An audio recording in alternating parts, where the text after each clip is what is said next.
আসসালামু আলাইকুম। কেমন আছো আমার প্রিয় সকল বন্ধুরা? আশা করি তোমরা সকলে অনেক অনেক ভালো আছো, আনন্দে আছো, সুস্থ আছো। আলহামদুলিল্লাহ আমি অনেক ভালো আছি।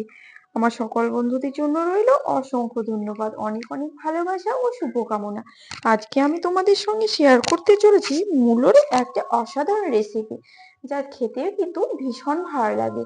সন্ধ্যের সময় চায়ের আড্ডায় কিন্তু এ ধরনের রেসিপি দারুণই লাগে। আমরা মূলো শাক খেয়ে অনেক সময় একঘেয়েমি হয়ে থাকি, তো এভাবেই আমরা বানিয়ে নিতে পারি মূলোর ফুলুরি। একেবারে অসাধারণ স্বাদের মূলোর ফুলুরি। মাশাআল্লাহ, ভীষণ ভালো লাগে খেতে এ ধরনের ফুলুরি। তো চলো দেখে নাও আমি কিভাবে ঝটফট এই সন্ধ্যেবেলায় চায়ের আড্ডায় বানিয়ে থাকি মূলোর ফুলুরি।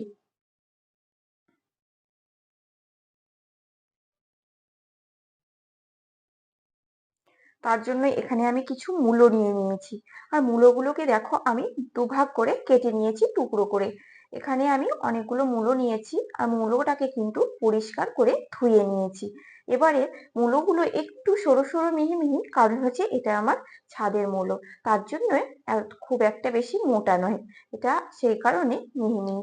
তো এখানে আমি মূলোগুলোকে এখন আমি গ্রেট করে নেব। তো দেখো এখানে আমি এটার সাহায্যে মূলগুলোকে সবগুলোকে এভাবে কিন্তু গ্রেট করে নেব। তো দেখতেই পাচ্ছ এভাবে কিন্তু খুব সুন্দর পড়ছে, একেবারে সরু সরু দানা সুন্দরভাবে। চলো আমি তোমাদের দেখিয়ে দিই ঠিক কেমন হচ্ছে। মূলগুলো একেবারে কুচি। তো এই যে এভাবে কিন্তু পুরোটা দানা দানা হবে, আর সবগুলোকে কিন্তু এটার সাহায্যে আমি ঘষে নেব। তো সবগুলো মূলো কিন্তু দেখো গ্রেড করা হয়ে গেছে, এভাবে কিন্তু গ্রেড করে নিয়েছি। এবারে এর মধ্যে আমি দিয়ে দেব কিছু মশলা। তো এখানে আমি হাফ চামচা পরিমাণে আদা রসুনের পেস্ট দিয়ে দিচ্ছি। দিয়ে দেব স্বাদ মতো লবণ।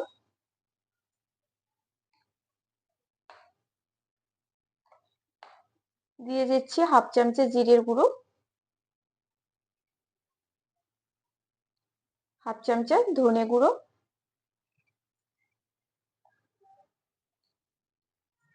আর দিয়ে দেব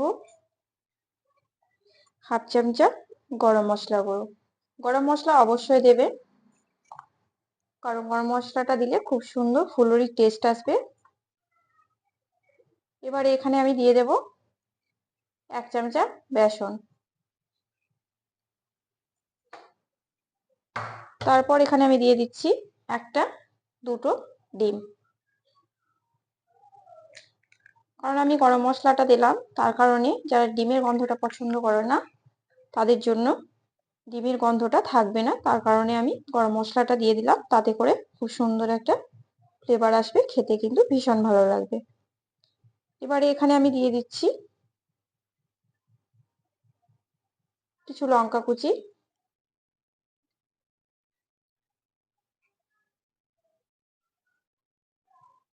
এবারে আমি সবগুলোকে একসঙ্গে মিক্স করে নেব।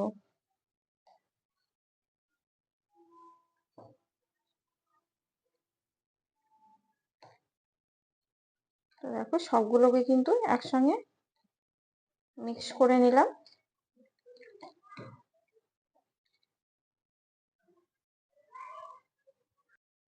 এখানে আমি সামান্য পরিমাণে হলুদ দিয়ে দিচ্ছি, কারণ কালারটা সুন্দর হবে। আর দিয়ে দিলাম শেষে ধনেপাতা কুচি। তারপরে এটাকে সুন্দরভাবে নেড়ে চেড়ে নেব, সবগুলো উপকরণে একসঙ্গে মিশিয়ে নেব। এখানে কিন্তু আর বেসন দেওয়ার দরকার নেই, আমি এখানে মাত্র এক চামচে বেসন দিয়েছি। মূলোর পরিমাণটা ঠিক যতটা থাকবে সেভাবে তোমরা বেসনটা দিয়ে দেবে। তারপরে আমি সবশেষে এখানে দিয়ে দিলাম টমেটো কুচি।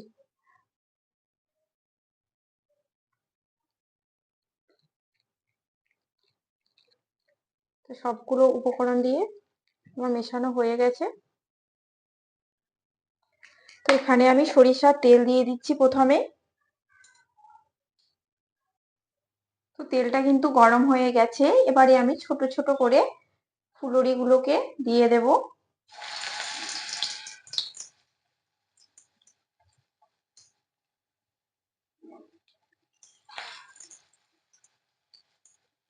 দেখো একদমই ছোট ছোট করে আমি ফুলুরি গুলোকে দিয়ে দিচ্ছি।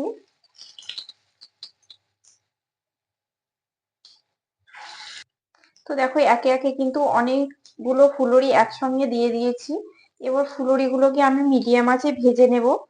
তারপর একটা পিঠ হলে কিন্তু উল্টিয়ে দেব একটুখানি। এবারে আমি ফুলুরি গুলোকে দেখো উল্টিয়ে দিচ্ছি একটা একটা করে। এটা কিন্তু ডুবো তেলে আমি ভাজছি, দেখে বুঝতেই পারছো। তো এবার দেখো আমি একটা একটা করে ফুলুরি গুলোকে এভাবে সবগুলোকে উল্টিয়ে দেব। তো ফুলকপিগুলো ভাজার সময় তোমাদের একটা কথা বলে দিই, যেটা হচ্ছে গিয়ে যে আমি যে ডিম ব্যবহার করলাম, তোমরা কিন্তু এটা চাইলে নিরামিষও মানে বানিয়ে নিতে পারো, ডিম ছাড়াও বানিয়ে নিতে পারো, তাতে করে কিন্তু ভীষণ ভালো লাগবে খেতে। তো সবগুলি ফুলুরি কিন্তু লাল লাল হয়ে গেছে। এবার ফুলুরি গুলোকে আমি একে একে তুলে নেব, আর বাকি ফুলুরি গুলোকে কিন্তু এভাবে ভেজে নেব।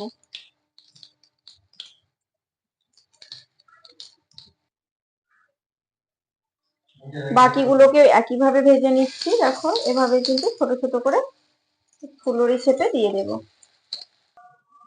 আলহামদুলিল্লাহ সব মূলোর ফুলুরি গুলো কিন্তু রেডি হয়ে গেছে, দেখতেই পাচ্ছ কতটা সুন্দর হয়েছে করকরে।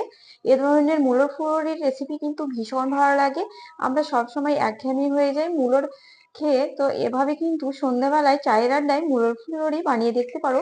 মাশাআল্লাহ ভীষণ ভালো লাগবে। তো আজকের আমার মূলোর ফুলুরির রেসিপিটি কেমন লাগলো তোমরা কিন্তু কমেন্ট বক্সে অবশ্যই জানাতে ভুলো না। আর ভালো লাগলে আমার চ্যানেলটিকে লাইক শেয়ার কমেন্ট ও সাবস্ক্রাইব করে আমার পাশে থেকো। সবাই অনেক অনেক ভালো থেকো, সুস্থ থেকো। দেখা হচ্ছে তোমাদের সঙ্গে নেক্সট রেসিপিতে। আল্লাহ হাফেজ।